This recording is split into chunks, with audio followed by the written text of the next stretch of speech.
Quero convidar você agora a respirar bem fundo e desejar ardentemente experimentar do amor que Deus tem por você. Porque esse encontro nada mais é do que uma revelação do amor apaixonado de Deus por você. Do amor esponsal de Deus por nós, sua igreja, sua noiva, e no céu, quem sabe um dia, sua esposa. Senhor Jesus, venha nos armar ardentemente. Senhor Jesus, venha demonstrar o quanto o Senhor nos ama agora, para que nós também possamos corresponder a esse amor com generosidade. Possamos nós também corresponder a esse amor, Senhor, com gratidão. Corresponder a esse amor amando também todos aqueles que o Senhor nos coloca no caminho. Amar somente não aquele que nos ama, mas também aqueles que não nos amam.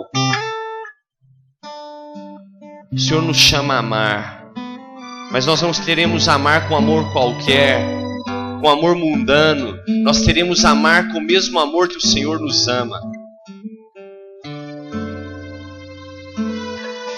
Por isso, dai-nos o Teu Espírito Santo, Jesus, porque é Ele que nos ensina a amar direito. É Ele que ordena o nosso ser e a nossa vida ao amor divino.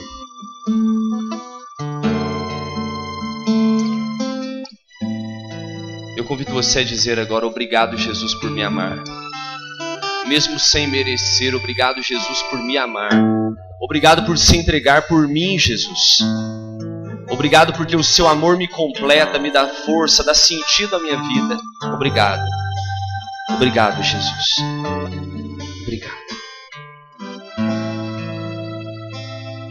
Repita comigo: colocai-vos, ó Virgem fiel,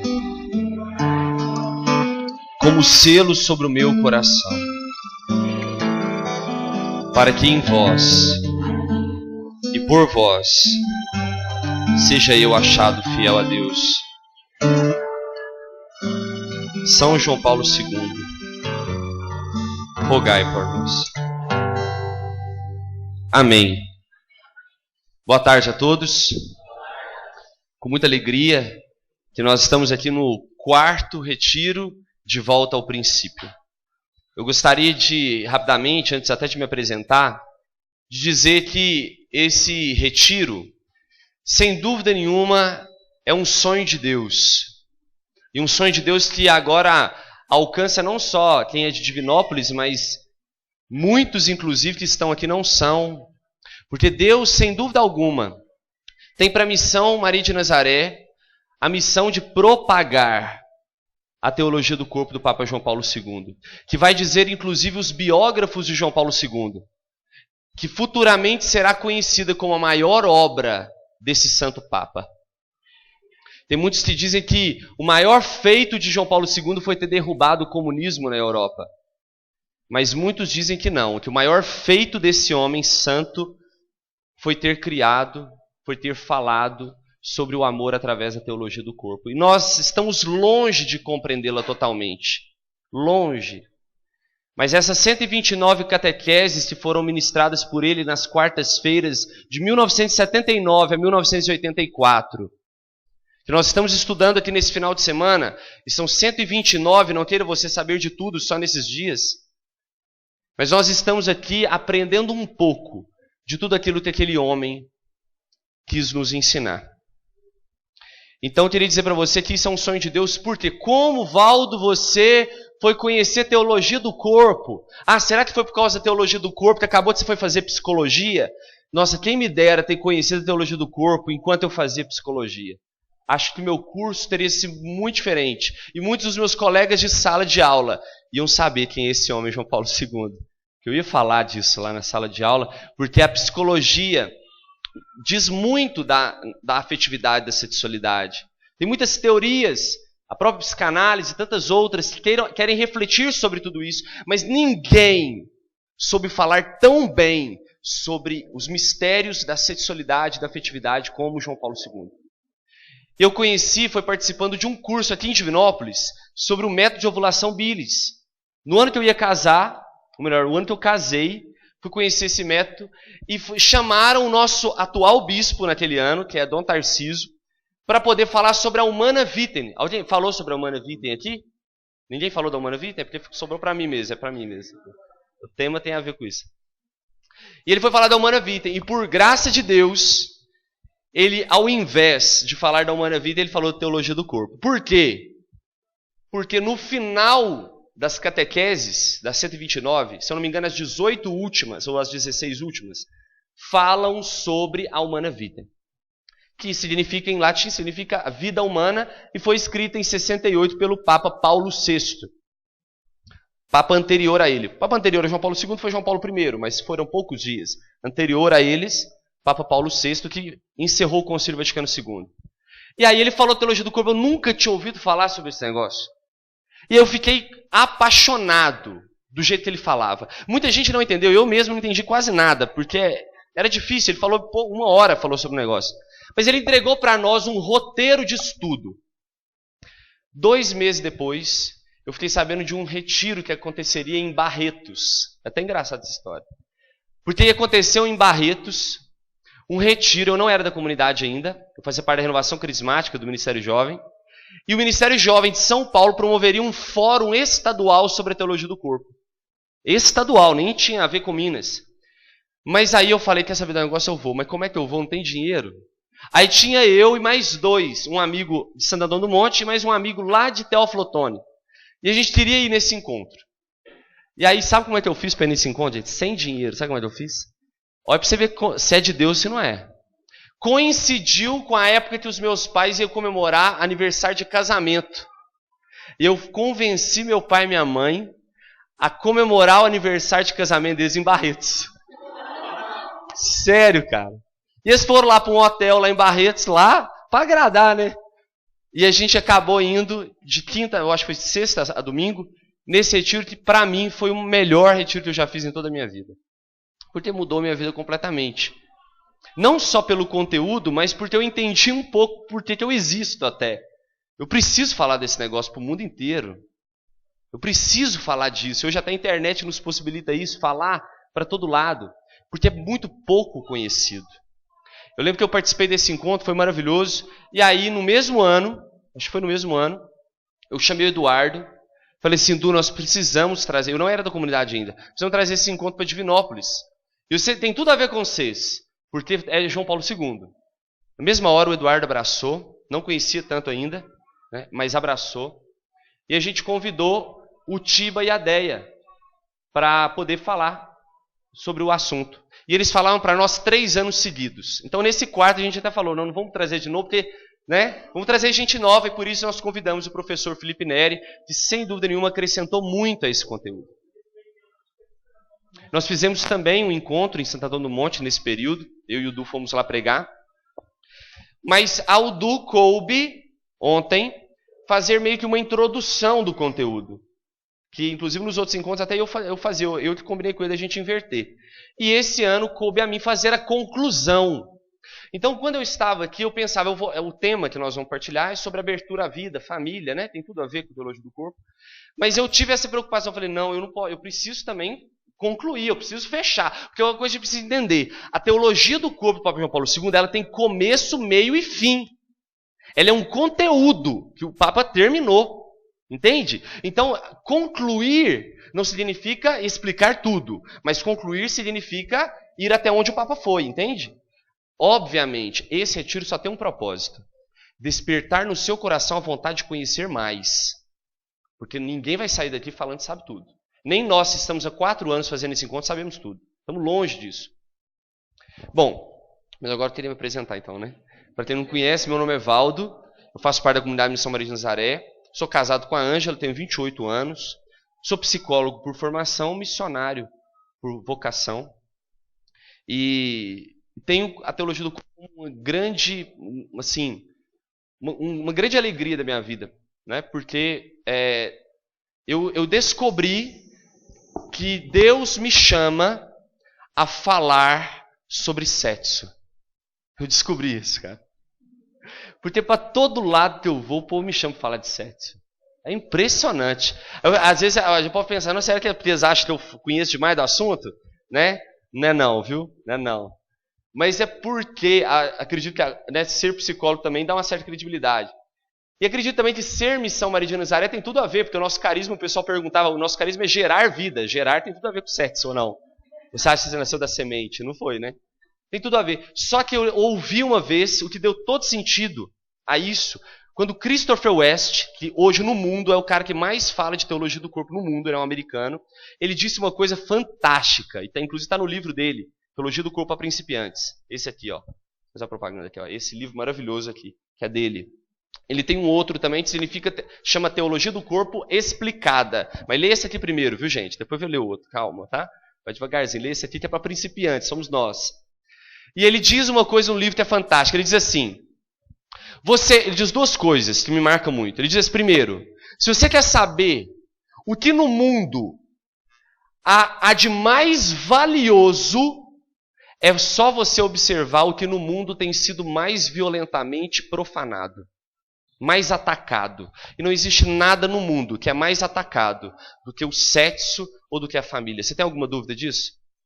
Se tiver, pode falar. Não, Val, tem uma coisa que é mais atacada. A gente conversa. Mas se você olhar pelo mundo erotizado que vivemos, hoje não existe nada que é mais atacado pelo mundo, pelo demônio, do que a família e o sexo. E sabe por quê? Que eu descobri por quê, através do Christopher West. Sabe o que ele fala? Que o demônio quer destruir a nossa noção do que é sexo, segundo o coração de Deus, do que é família, porque destruindo o que é sexo, a nossa noção de entender o que é sexo, ele destrói o casal. Destruindo o casal, ele destrói a família. E destruindo a família, ele destrói a sociedade. E destruindo a sociedade, ele destrói o mundo. Olha o lance, ou seja, você quer saber uma forma de mudar o mundo? Eu estou dizendo de uma forma, não é a única. Mas uma forma de mudar o mundo é falar de sexo. Segundo o coração de Deus. Porque se nós mudarmos a forma das pessoas entender o que é sexo, nós vamos mudar a vida do casal. Se nós mudarmos a vida do casal, nós mudamos a família. Se nós mudarmos a família, nós mudamos a sociedade. Se nós mudarmos a sociedade, nós mudamos o mundo. A lógica é simples. Evangelizar as pessoas na sua intimidade sexual é uma forma de mudar o mundo. E eu entendi isso e falei, então vamos embora. Vamos falar de sexo. Vamos falar de sexo. Porque eu lembro bem, uma vez o Du falava também que o encontro, vocês viram lá na divulgação, é um encontro de afetividade e sexualidade. Mas o encontro, na verdade, é sobre sexualidade.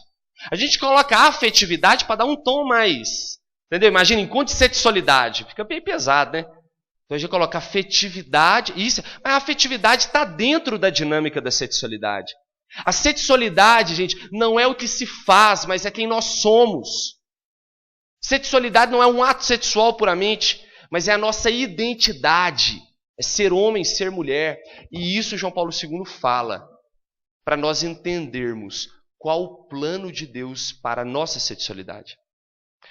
O chamado de Deus para nós é amar.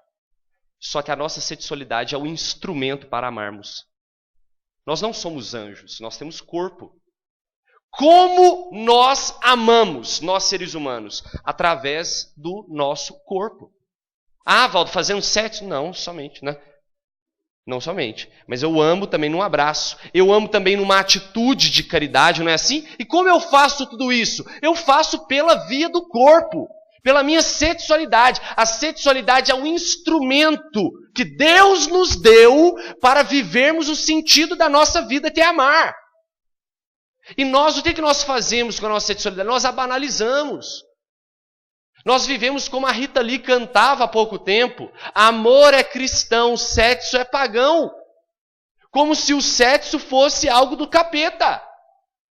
Mas há uma certa verdade nisso, sabe o que é? Deus criou o sexo, amém? Isso aí, nós estamos aqui, sabemos disso. Porém, quem aqui faz faculdade sabe disso. Quando você tem uma obra, você escreveu um texto, mas alguém pegou aquele texto e colocou o nome dele embaixo, o que te chama isso? O demônio plagiou os sets. Deus criou, mas o demônio foi que colocou o nome dele embaixo. Eu gosto de falar que é igual o pernilongo. Você já ouviu falar o pernilongo? Porque o pernilongo foi criado por Deus, não foi? Tem alguma dúvida? Deus criou tudo, mas quem treinou foi o capeta. Não tenha dúvida nisso. Deus criou o pernilongo, mas quem treinou foi o capeta. Não tem jeito. Ele plagiou o pernilongo. E ele fez isso com os sets também. Ele disse, é meu, mas não é dele. Foi dom de Deus, é dom de Deus. Meu irmão, imagina você receber um tesouro de Deus. Mas às vezes, por não saber o valor que ele tem, você enterra. Muitas vezes a gente guarda. Deus quer nesse final de semana que você entenda o seu corpo como um tesouro dado por Deus. Porque se é algo valioso, ele não pode ser vivido de qualquer jeito. Você quer uma coisa mais sagrada do que a hóstia, do que a Jesus no corpo e sangue? Tem alguma coisa mais sagrada do que isso? Você consegue lembrar de algo mais sagrado aqui no mundo do que isso? Tem. Agora você imagina você pegando, é até difícil de pensar nisso, pegando a hóstia consagrada e dando para um cachorro comer. Você já parou? Imagina você pegando a hóstia consagrada e você brincar de golfe com ela. É difícil até de pensar. Não é? Você vê uma cena dessa, você pega o sujeito e você fala assim, oh Deus, você me perdoa, mas não é. Porque como é que você não consegue nem pensar? Gente, nós fazemos isso com o nosso corpo. Não vou dizer que o nosso corpo é tão sagrado quanto, porque aquele é o corpo de Cristo. Mas o nosso corpo também é sagrado. Não é divino como o dele, mas é sagrado. E você está aí dando pérola aos porcos. Pegando o seu corpo e entregando para qualquer um. Utilizando do seu corpo, que é sagrado, como algo que... Quantos pecados nós cometemos com o nosso corpo? E João Paulo II quer nos revelar, é sagrado. Ele não vem, em momento nenhum na teologia do corpo, você vai ver a palavra proibido. Você não vê essa palavra. Porque a preocupação de João Paulo II é mostrar a beleza. Porque a partir do momento que a gente compreende a beleza do que é, a gente não quer mais profaná-la. O dia que você compreender a beleza do Santíssimo Sacramento, você somente vai saber dobrar os seus joelhos diante dele. Se você um dia compreender a beleza do que é o corpo de um homem e de uma mulher, e do plano de Deus para ele, você jamais vai tratar o seu corpo e o dos outros do mesmo jeito. Vamos lá. E é por isso, você já deve ter entendido, por que o retiro chama de volta ao princípio. Porque a primeira palavra que o Papa João Paulo II usa é a de Mateus 19, que vai dizer... No princípio não era assim. Então o Papa nos convida a voltar para o princípio. Passa, por favor. Essa frase, eu queria trazer ela, lembrando que primeiro, antes de chegar no meu tema propriamente dito, eu queria fazer uma conclusão do retiro, tá bom? Do conteúdo. Então, eu não sei se já falaram dessa frase, mas essa frase é o que define por que chama teologia do corpo. Porque você não ficou preocupado, não? A hora que falou assim, teologia do corpo, você não ficou meio assim, mas teologia não é estudo de Deus? Teologia não é estudo de algo espiritual? Como é que a gente vai falar de teologia do corpo? Está lá o motivo, ó. Pelo fato do verbo, o Cristo, ter se encarnado, o corpo entrou na teologia pela porta principal. Massa demais isso, né? Não é? Ou seja, pelo fato, se Jesus não tivesse, Deus não tivesse se encarnado, não faria sentido falar de teologia do corpo. Porque Teo é Deus. Então o estudo de Deus através do corpo é só porque Deus se encarnou. Entenderam? Então, todo mundo entendeu agora o porquê do nome. Pode passar. Essa daqui é a estrutura da teologia do corpo. Aí você fala assim comigo, Valdo, ano passado eu participei desse retiro. Não, mas tem muita coisa que é a mesma coisa. Gente, mas não tem como mudar. Tudo bem, vamos fazer um retiro então de afetividade e sexualidade. Não vamos falar que é teologia do corpo, não. Aí dá, para você colocar muita coisa. Você fala à luz da teologia. Mas se é um retiro da teologia do corpo, tem essa estrutura aqui, ó.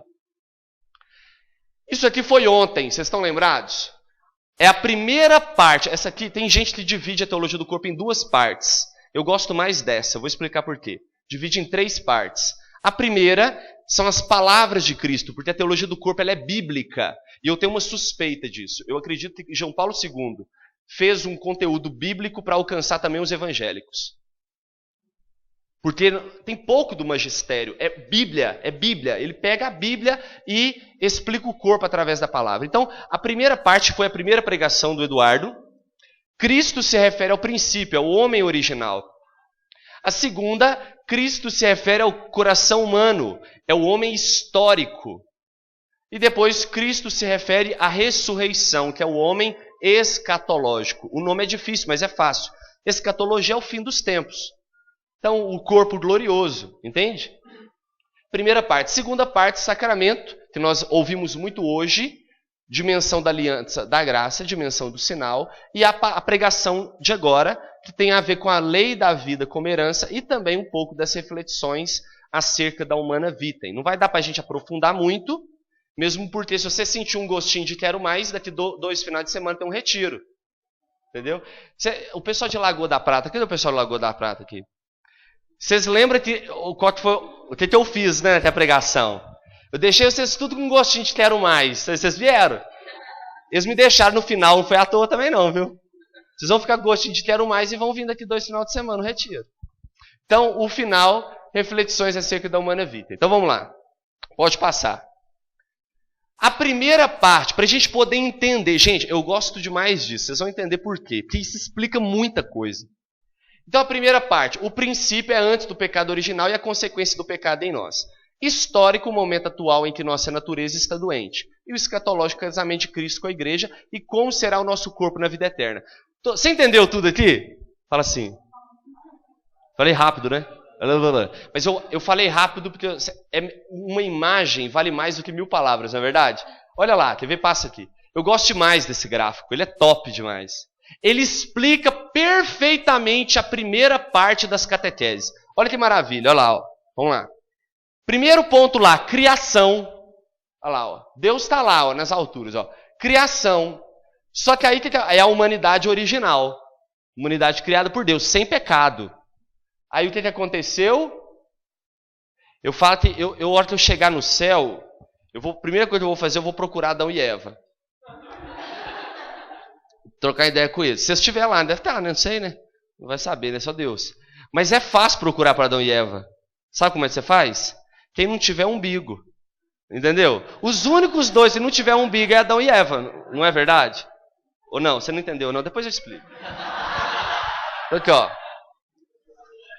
Então a queda, teve a queda, e aí depois a humanidade decaída. Depois da queda, a vinda de Cristo. Olha que doido isso, cara. Da queda até a segunda vinda de Cristo, que vai saber, né, quando que vai chegar, é a história que conhecemos. Ou seja, existe algo antes da história, antes da queda.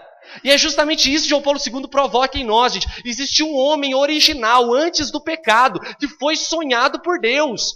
Deus não quis o pecado. Fomos nós que quisemos o pecado. Mas antes, você quer conhecer o que Deus espera do homem, você precisa olhar para trás antes do pecado.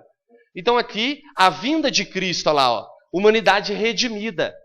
E depois, a segunda vinda de Cristo e a humanidade glorificada. Olha que linda a nossa história. Deus criou lá o homem original, só que aí tem o pecado, a humanidade decaída. Cristo veio, humanidade redimida. E depois ele virá na sua segunda vida, humanidade glorificada. Não, mas Cristo redimiu o mundo todo. Por que tem esse ponto aqui, né, que vai caindo? Gente, porque tem gente que quer Deus e tem gente que não quer Deus. Mas aqui a segunda vinda de Cristo vai ser para elevar aqueles que quiserem Deus, que quiserem viver com Ele eternamente. Deixa eu partilhar uma coisa com vocês. Uma coisa que o padre Paulo Ricardo falou uma vez que eu achei muito bacana. Pensa uma história. Pensa num príncipe, que vivia no seu castelo. E aí o príncipe, por algum motivo, uma festa, né, igual tipo Cinderela, sabe? Ele encontrou uma mulher. Só que aquela mulher era uma favelada. Com todo respeito, tá gravando, né? Mas todo respeito. Uma pessoa, não, todo respeito. Mas uma pessoa.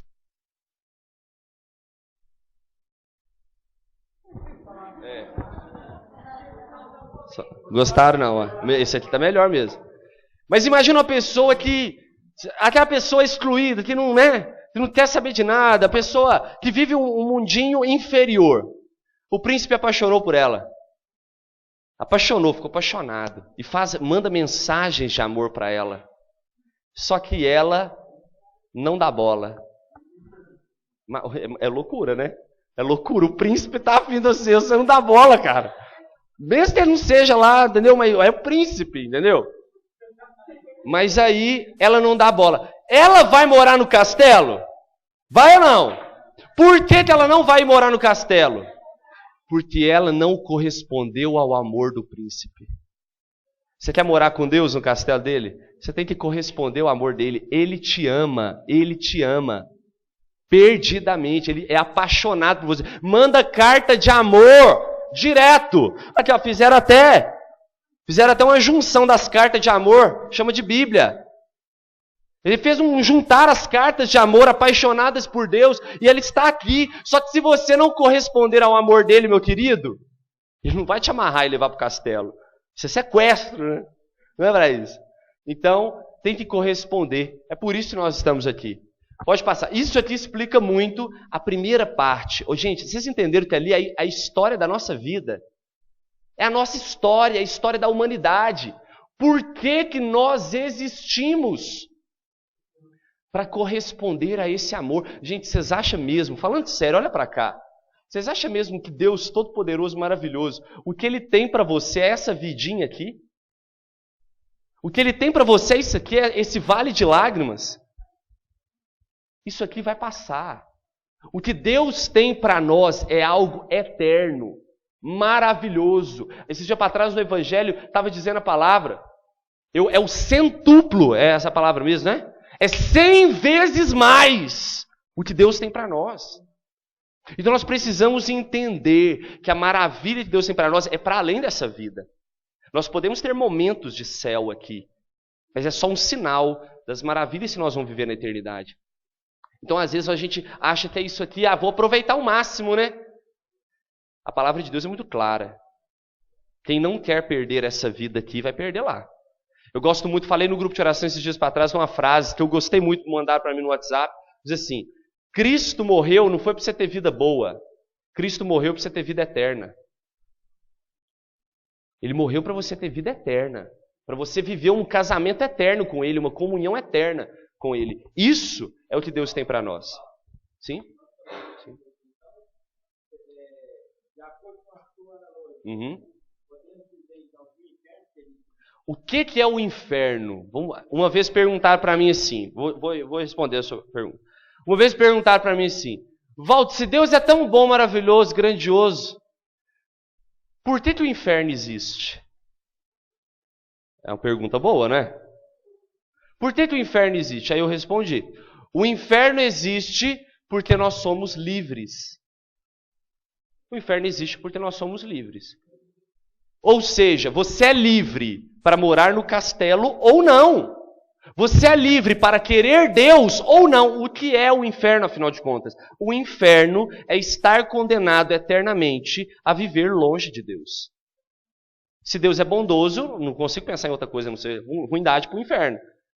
Se Deus é luz, eu não consigo pensar em outras coisas a não ser trevas para o inferno. É uma oposição. Você escolhe, você quer Deus, e existe um outro lugar para quem não quer.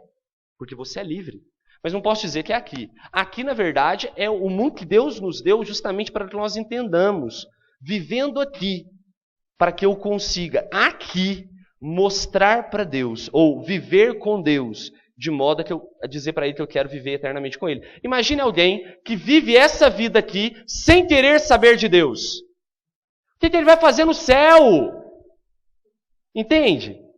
Imagina acreditar que a nossa vida se encerra nisso aqui. Imagina acreditar que você morreu, acabou. Imagina acreditar que uma criancinha, depois que morre, é a chance que ela teve e acabou. Não!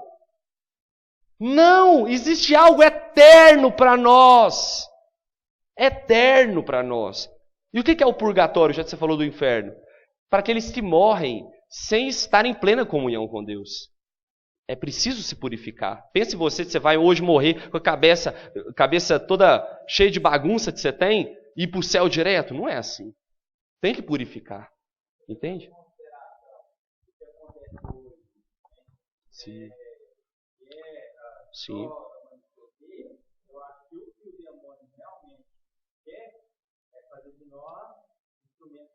Claro, mas... Sim, mas o que a gente precisa entender é o seguinte.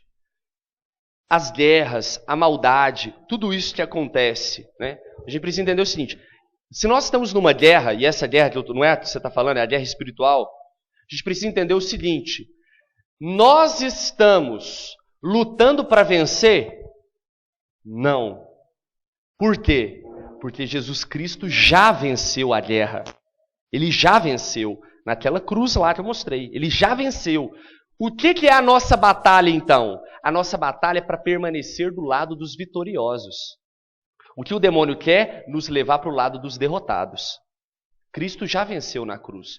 Agora, aí uma vez, partilhar com vocês, pergunta o colega aqui. Uma vez na faculdade, lá eu morava numa república, e tinha um amigo meu que era ateu.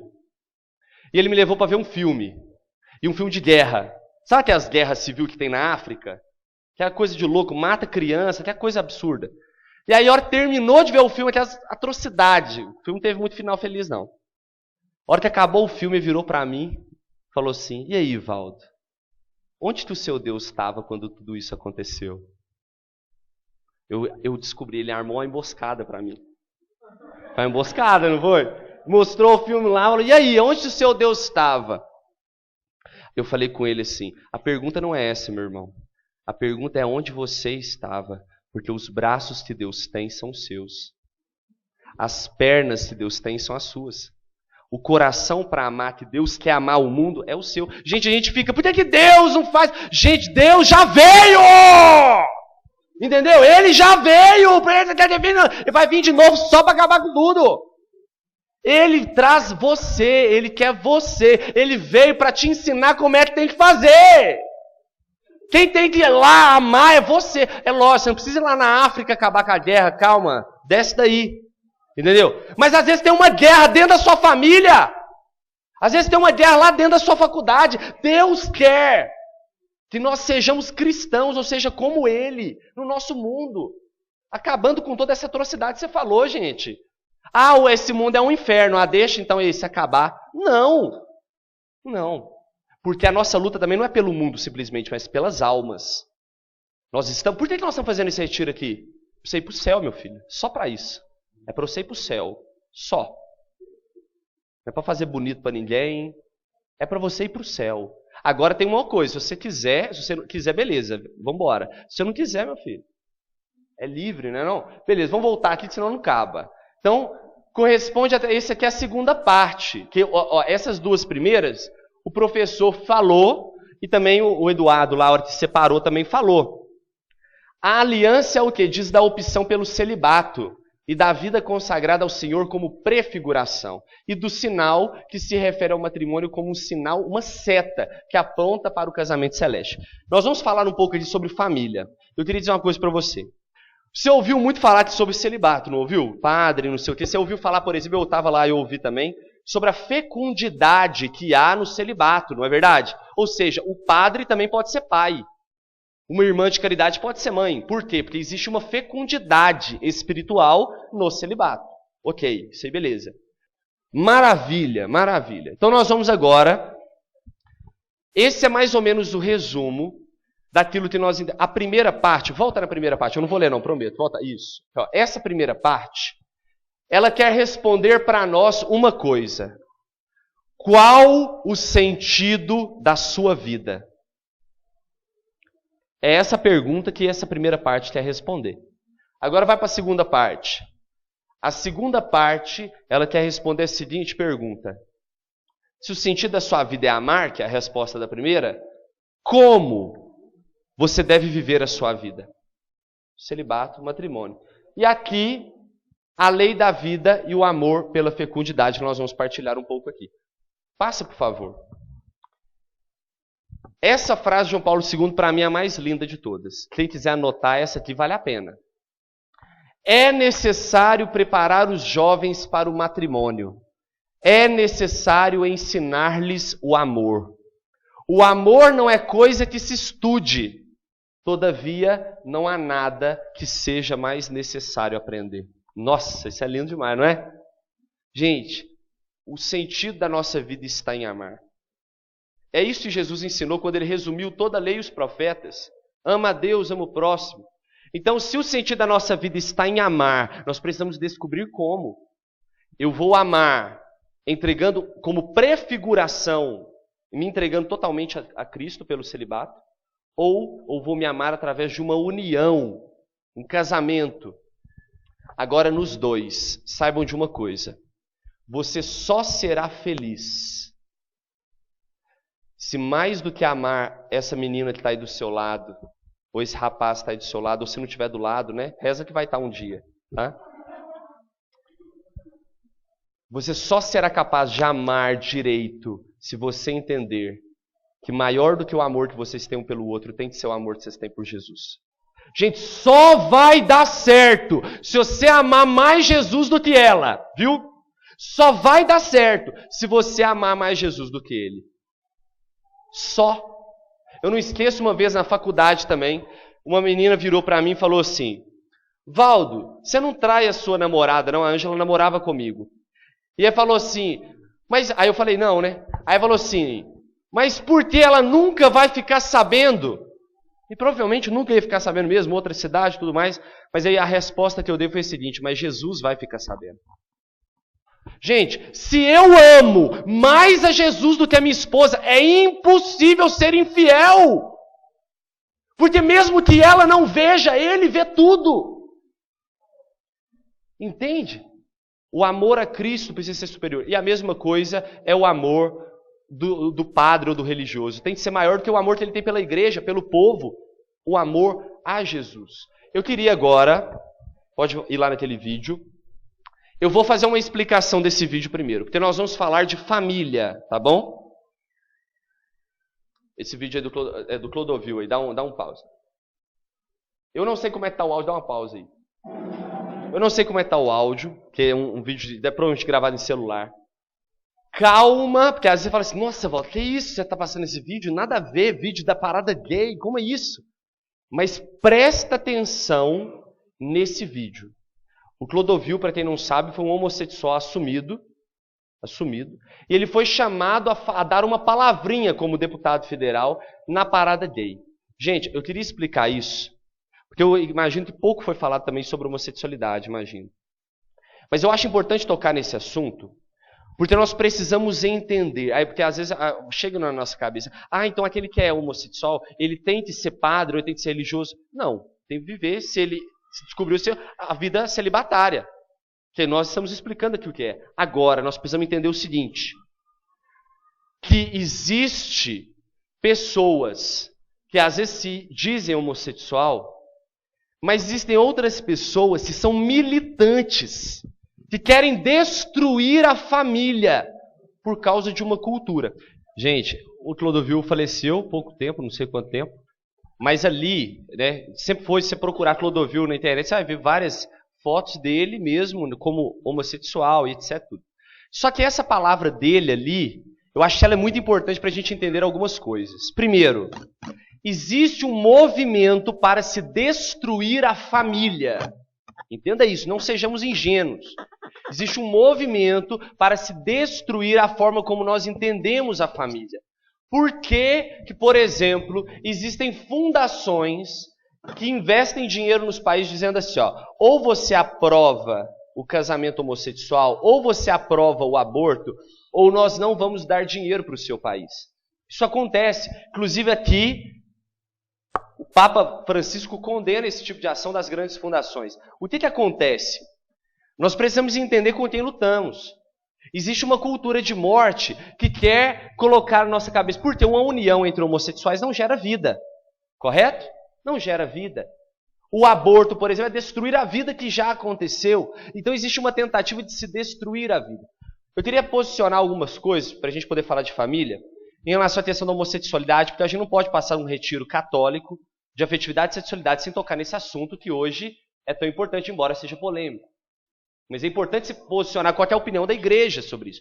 Se nós pegarmos o catecismo da igreja, vai dizer para nós que uma pessoa que tem por si tendências homossexuais, se viver o celibato, a castidade, será capaz de alcançar a perfeição cristã, ou seja, a santidade.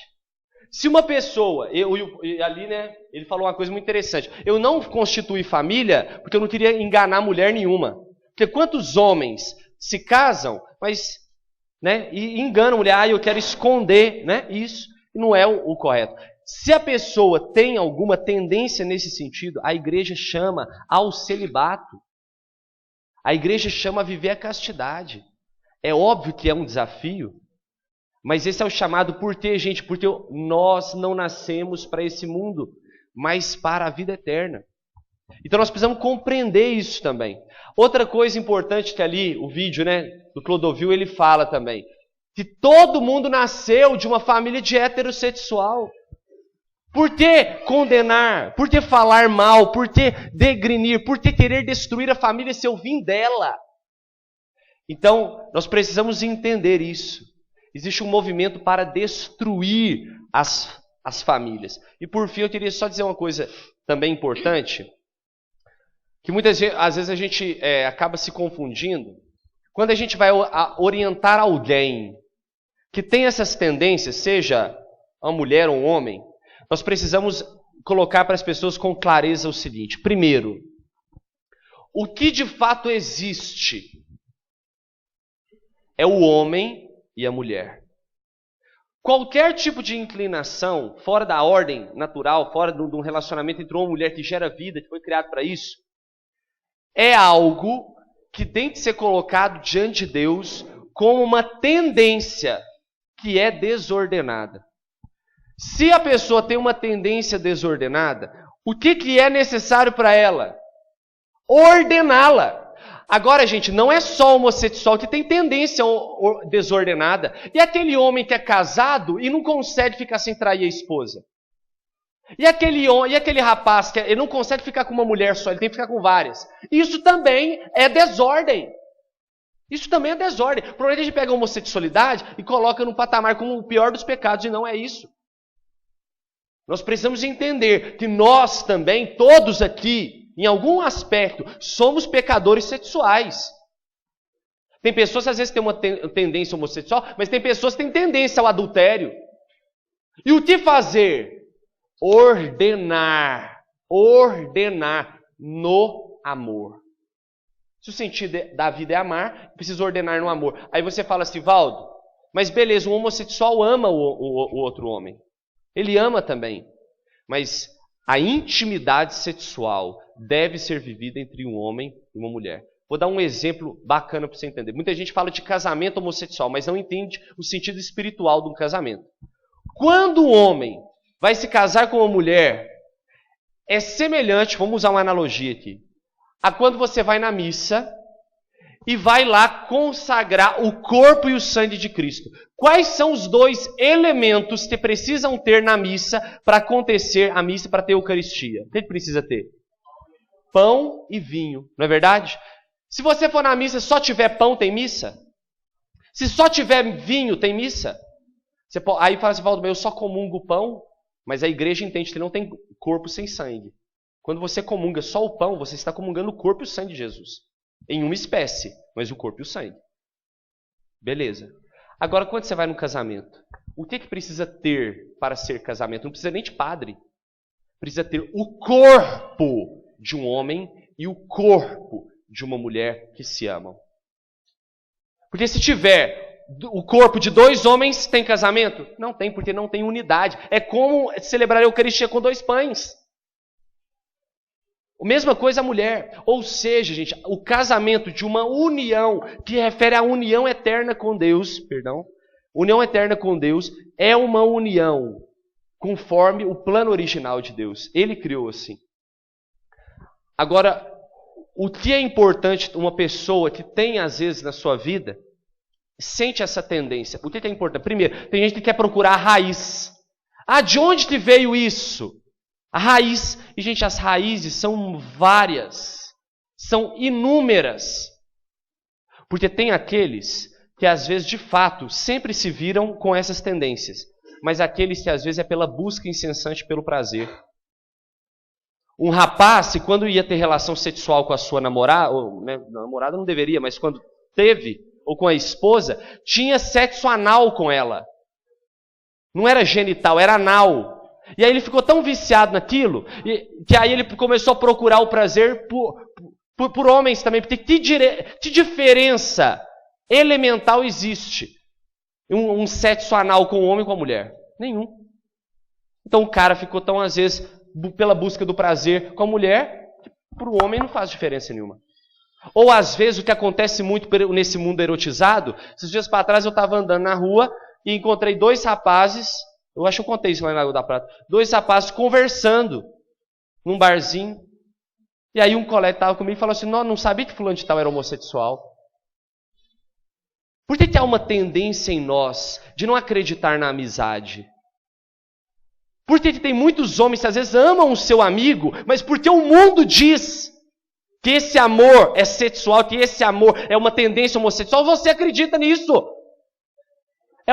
Exatamente. Só que o que acontece, meus irmãos, 90%, estou usando uma estimativa aqui, razoável, são pessoas que às vezes não se conhecem totalmente. São pessoas que às vezes pela busca do prazer ou por inclinação do mundo, às vezes optam por esse tipo de tendência. As outras pessoas, muitas vezes, sim, o próprio Clodovil assumiu ali, você tem prestou atenção. Eu nasci numa situação onde eu fui abandonado. Abandonado. Quem me criou foi minha mãe, não sei o que, não sei o que. Idolatrou a mãe, quero ser como a minha mãe. Não tinha figura de pai. Quero ser como a minha mãe. Não estou dizendo que uma pessoa nessa circunstância reagiria da mesma forma. O ser humano pode reagir de várias formas mediante situações. Ok, Eduardo? Eu quero deixar clara essa questão da homossexualidade para nós entendermos o seguinte. Precisamos ordenar a nossa sexualidade para o amor. Essa é a lição. Independente se a sua tendência, às vezes você é muito homem, mas as suas tendências são outras. Ah, esse negócio de homossexualidade eu não tenho não, mas você tem outras desordens que também precisam ser equilibradas, ordenadas para o amor. Ok. Quem quiser depois, eu acho isso maravilhoso, partilhar sobre essa realidade, que eu imagino deve ser um sofrimento tremendo. Comigo, com outras pessoas também, sintam-se à vontade. Não estamos aqui para dar nossa opinião, mas em falar do que a igreja diz. Tá? Mas já? Não? Calma. Pode passar. Calma aí, mostrou a plaquinha de 15 minutos ali, calma. Eu achei que era para acabar. Ah, tá. Qual o nosso modelo de família? Ah, mas quem disse que família é homem, mulher e filhos? Está ali, ó. Quem disse foi a Sagrada Família de Nazaré. Certo? Pode passar. A terceira parte das catequeses, Papa João Paulo II, vai falar da Humana Vitae.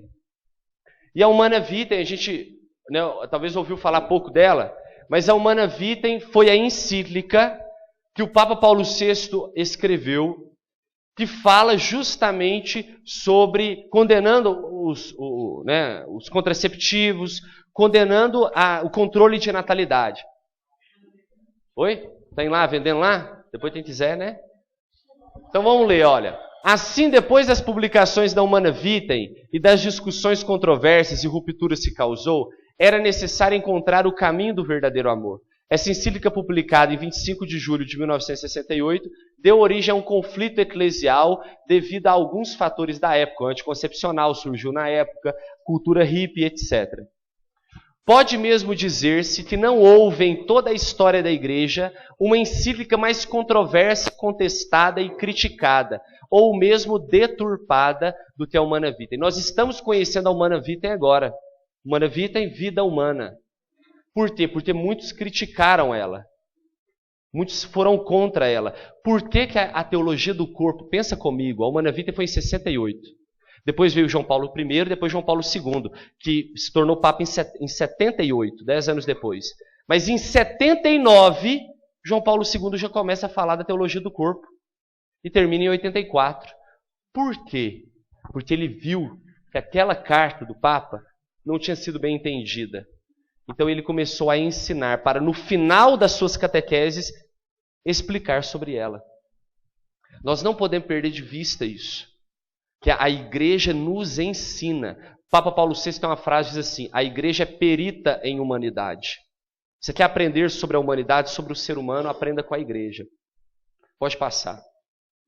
Dessa forma, podemos imaginar que João Paulo II tenha pensado na forma de proteger sobre o amor humano e a ética sexual uma nova luz capaz de diminuir o descrédito que uma certa opinião, inclusive clerical, se dedicou a lançar sobre a igreja por ocasião da publicação da Humana Vitae. É engraçado, né? Que um cara que vai escrever sobre isso, ele chama Sêmen, né? O cara vai falar de sexualidade, o nome dele é Sêmen. Você entendeu? Não, entenderam? Eu achei engraçado, não sei se vocês... Não. Eu achei engraçado. Mas enfim, tirando isso aí, né? Olha o que ele está querendo dizer. Que Papa João Paulo II, antes de escrever a Teologia do Corpo, ele pensou na Humana Vitae para poder ser compreendida de uma forma melhor. Pode passar. Qual, então, o objetivo da intimidade sexual? Se você pensar assim, beleza, Valdo, temos que viver a família, você mostrou para nós o modelo de família, que é um modelo da família de Nazaré, você explicou para nós sobre a questão da homossexualidade, sobre a questão das desordens sexuais que precisam ser ordenadas no amor, beleza. Mas o ato sexual, ele existe para quê então? Ele existe para 3 finalidades. Para unir o casal, para dar prazer e para gerar vida. Você consegue pensar em mais alguma coisa além disso que o sexo proporciona? Quem consegue levantar a mão? Pensa aí, gente. O sexo, agora eu estou falando de sexo, do ato sexual. Ele une o casal, ele dá prazer ao casal e ele gera vida. Tem mais alguma coisa? Não tem. O problema é o seguinte: se você quiser viver só isso aqui, está incompleto. Só isso aqui está incompleto. Só aquilo ali está incompleto. Você quer viver a vida sexual de forma plena e completa? Tem que ter em cada ato sexual esses 3 elementos. O que, afinal de contas, é unir o casal no ato sexual? Tem que ter, a gente precisa entender o seguinte: numa relação sexual, para unir o casal, tem que unir o corpo do casal como ele foi criado para ser. Uma união genital. E uma união que tenha também a união dos olhos. Você já viu algum animal tendo relação sexual olhando nos olhos? Porque isso é para o homem. Só que existe muito homem e mulher por aí que insiste em ter relação sexual como bicho. Como bicho. Mas uma relação sexual que une o casal, une o corpo, mas também a alma. A janela da alma são os olhos. As mulheres amam quando fala isso. Porque os homens querem saber disso, mas a mulher ama. Porque a mulher sabe que para alcançar isso aqui, principalmente para a mulher, isso aqui tem que ser bem feito. Agora, prazer, gente, o problema é isso, é um reducionismo do sexo. Tem gente que fala que a igreja é contra o sexo, pelo contrário, a igreja é tão a favor do sexo que o considera sagrado. Mas para ser vivido, tem que ser vivido de forma plena, completa, senão não te fará feliz, vai te dar prazer, mas não vai te fazer feliz. Ou seja, para dar prazer, tem que ser para os dois. Tem homem que busca o prazer só para si, mulher só para si, mas tem que ser para os dois. E agora, também tem que ser aberto à vida. Tem que ser aberto à vida. E para poder falar um pouco disso, se uma imagem vale mais do que 1000 palavras, imagina um vídeo, né?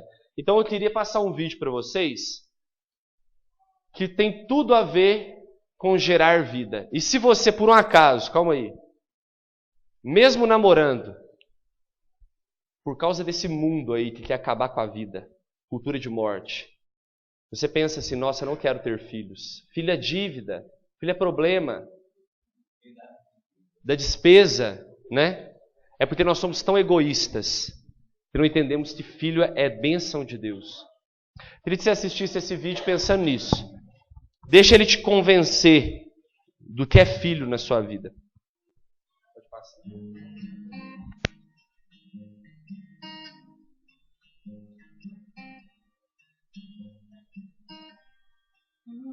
tempo voa, eu já sou, e você nem descobriu. São dois e chega perto, mas eu ainda sou pequeno demais, viu? 3 meses e um tormento, esse teu sofrimento, eu também já posso sentir. Vê se aquieta o coração pra quando eu sair daqui. Talvez eu dê trabalho, uma vida de despesas, mas por favor me deixa ficar. E se por um acaso eu não tiver seus olhos, você ainda vai me amar. Eu sei que a ansiedade é quase uma inimiga, mas eu não quero ser confusão. Então, por favor, me deixa na sua vida, mas vê se aquieta seu coração. Se é tempestade, todo medo, se for arrependimento, por favor, tira daí. Você ainda não me tem inteiro, nem me conhece direito, mas já posso te ouvir. E quando a barriga for crescendo, você ainda vai ser linda, eu nem preciso te ver. Seca o choro e fica aqui comigo, que até assim, tristinha, eu já sei que eu amo você. 4 meses tempo, eu te imploro paciência. Eu vim do céu por causa do amor. No 5º faltam 4 e eu aposto que os presentes já estão vindo em rosa ou azul. E quando chega o 6º, todo mundo já vê que você não anda sozinha. No 7º eu já tenho lencinhos com meu nome. Desculpa, pai, mas ela é só minha. Se é tempestade, todo medo, se for arrependimento, por favor, tira daí. Você ainda não me tem inteiro, nem me conhece direito, mas já posso te ouvir. E quando a barriga for crescendo, você ainda vai ser linda, eu nem preciso te ver. Seca o choro e fica aqui comigo, que até assim, tristinha, eu já sei que eu amo você. 8º mês aguenta, que eu já tô chegando, só quero um jeito de te encontrar. No 9º vem a pressa, a dor, o choro, a gente, desculpa você ter que sangrar. E por mais uns anos você vai fazer planos, pensando se eles servem pra mim. E eu vou te acordar bem de madrugada, você vai me amar mesmo assim. O meu primeiro passo vai ser no seu abraço, me segura quando eu cair. E no final do dia é só a tua voz que vai poder me fazer dormir. Se é tempestade, todo medo, se for arrependimento, por favor, tira daí. Você ainda não me tem inteiro, nem me conhece direito, mas já posso te ouvir.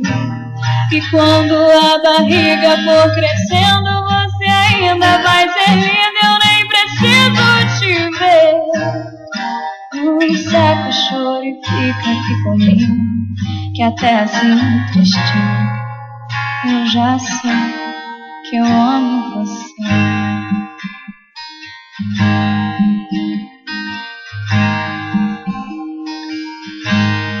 O filho pede para nascer, Não de qualquer maneira, mas deste amor, porque ele não é uma dívida, mas uma dádiva, que é o fruto do ato específico do amor conjugal dos seus pais. Com efeito, segundo a ordem da criação, o amor conjugal entre um homem e uma mulher e a transmissão da vida estão ordenados um para o outro. Desse modo, o Criador tornou-se o homem e a mulher partícipes da obra de sua criação e transformou-os ao mesmo tempo em instrumentos do seu amor, confiando a sua responsabilidade, o futuro da humanidade, através da transmissão da vida humana. Queria chamar as crianças aqui na frente da comunidade. Vem cá para vocês conhecerem as crianças.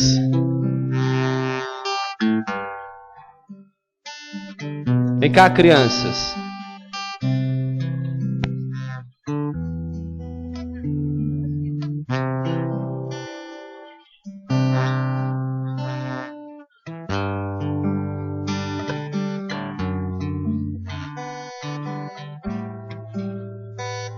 Vem cá pro pessoal dar uma olhada nos vocês. Aqui. Os que não pode falar, a mãe fala por eles. Só o nome, só o nome. Davi. Lucas. Letícia. Pedro.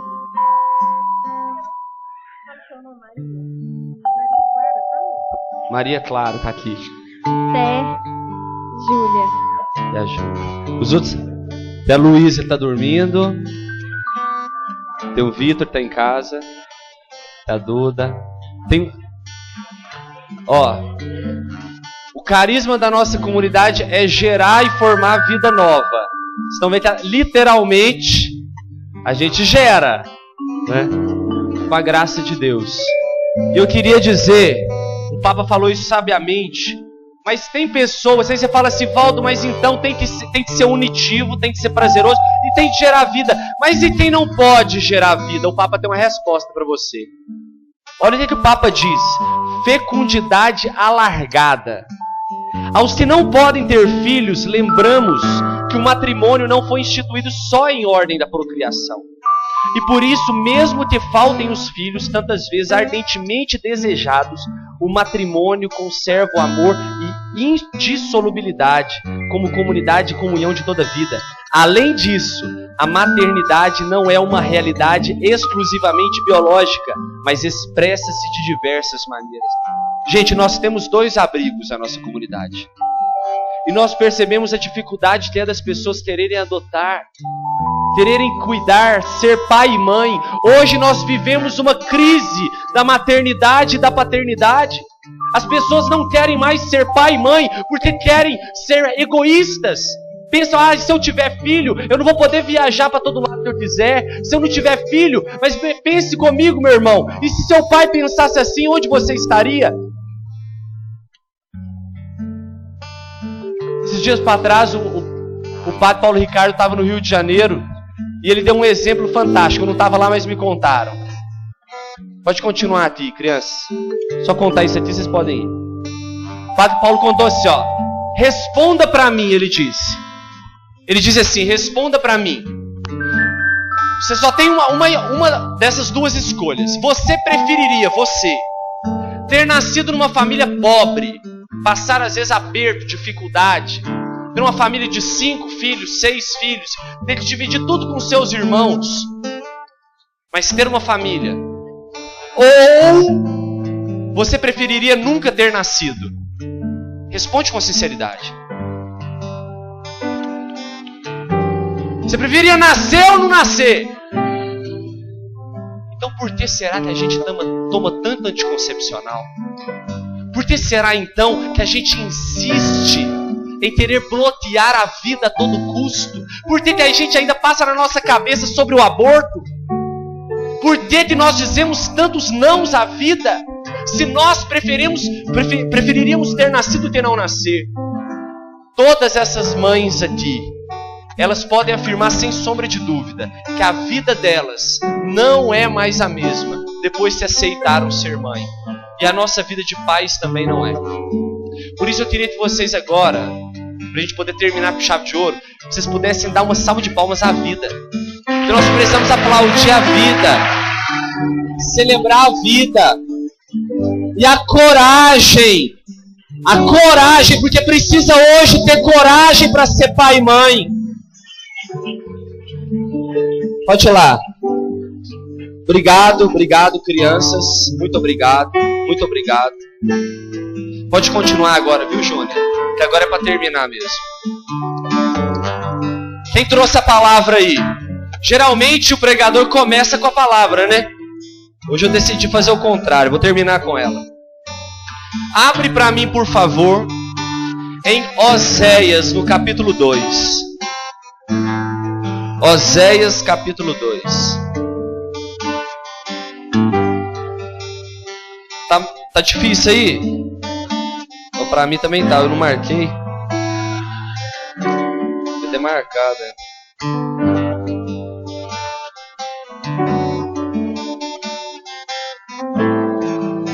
Aí, achei. Veja bem. Nós estamos aqui agora para terminar esse retiro de Teologia do Corpo. Nós estamos falando de família, amém? Só que para ser família de verdade, nós precisamos viver o amor segundo o plano original de Deus, amém? E ser família é também estar aberto à vida, como nós falamos aqui agora. Mas existe uma família que nos aguarda no céu. E lá nesse céu também tem pai, também tem mãe, também tem irmãos. Mas para nós alcançarmos o céu, Oséias capítulo 2, acha aí enquanto eu falo. Nós precisamos compreender que nós somos chamados a um casamento com Deus. Que a Bíblia começa com o casamento de Adão e Eva e termina com o casamento de Cristo com a igreja. Que Jesus, Ele que te ama como aquele príncipe que ama a miserável. Ele te ama com amor apaixonado, porque Ele quer se casar com você. Que o homem da sua vida, mulher, se chama Jesus Cristo. Que o homem da sua vida, rapaz, não seja machista, se chama Jesus Cristo. E Ele quer casar com você. E a prova disso está aqui, ó. Oséias capítulo 2, versículo 21 e 22. Diz assim: Desposar-te-ei para sempre, desposar-te-ei conforme a justiça e o direito, com benevolência e ternura, desposar-te-ei com fidelidade e conhecerás o Senhor. Jesus quer que você seja a noiva dele hoje. Jesus quer que você seja a noiva dele. Sabe, na missa, quando você entra na fila da comunhão, é como a noiva que entra no altar, na fila ali, no corredor, e o noivo está lá no altar esperando. Nós somos a noiva que caminha em direção ao noivo. Nós somos a igreja que há de se casar com o Senhor. A nossa vida aqui deve ser uma vida para nos apaixonarmos com Ele, porque no céu haverá um grande casamento seu com Ele, uma grande festa, porque o amado da nossa vida irá nos desposar. Irá nos desposar. Queria convidar você a fechar os seus olhos agora, para olhar para o Deus que habita dentro de você. Esse Deus apaixonado, que quer que você seja família aqui, porque tem uma família enorme te esperando no céu. Deus te quer filho, sim, como a gente escuta muito. Deus te quer irmão, sim, mas mais do que tudo, Deus te quer esposa, igreja. Deus te quer esposa, porque não existe união maior do que a união de um esposo com uma esposa. Jesus quer uma união completa com você. Por isso, com os olhos fechados, eu queria convidar você que ainda não foi convencido disso, a dizer isso para Jesus agora. Senhor, me convença desse amor então. Eu sempre ouvi que você me ama como um amor de pai tem com filho, mas nunca tinha ouvido falar que você me ama como um esposo ama sua esposa. Eu quero me apaixonar, Senhor Jesus, por Ti. Eu quero me deixar apaixonar por Ti. Eu quero ser, Senhor Jesus, a Tua noiva. Eu quero, Senhor Jesus, que o Senhor me ame com amor eterno. Reze agora, coloque volume na sua oração. Permita que esse amor esponsal de Deus por nós venha selar todo esse retiro, todo esse final de semana. Você precisa sair daqui sabendo que Deus te ama de forma apaixonada e que Ele quer casar com você. Ele quer se unir a você completamente. Vai repetindo para Jesus: Jesus me ama, Jesus. Jesus me ama. Escuta essa música.